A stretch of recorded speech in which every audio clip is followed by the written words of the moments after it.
समर्थ. जय जय स्वामी समर्थ. अनुभव क्रमांक 43.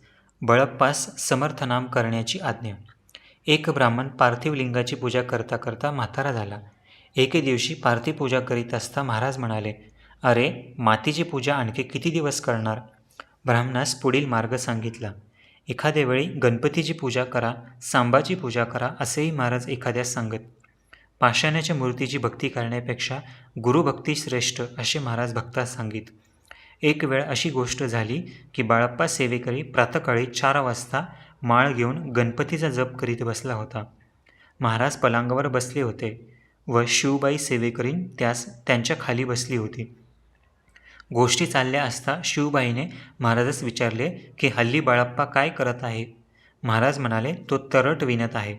बाई उगीच राहिली. बाळप्पाने समर्थांचे उत्तर ऐकून मनात विचार केला, तरटाचा उपयोग विशेष होत नाही.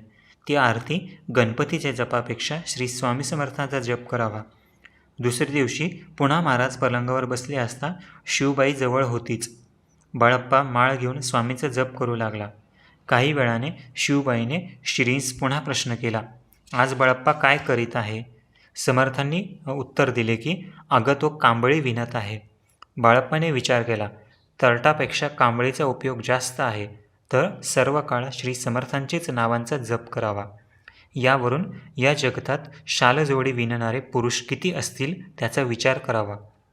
कर्म, उपासना, ज्ञान यापैकी ज्ञान प्राप्त होणे फार दुर्लभ.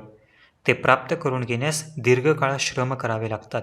परंतु मानवाचे पाठीमागे हा संसाराचा काळ लागल्याने शिनोदाराची सेवा करता करता मनुष्य जेरीस येतो. त्यास भक्तिज्ञानाबद्दल विचार करण्यास वेळ कुठे मिळतो?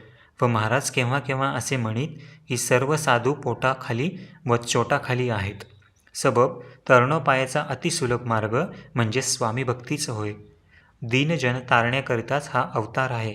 महाराज आपल्या भक्तास इतर तीर्थास जाऊ देत नसत.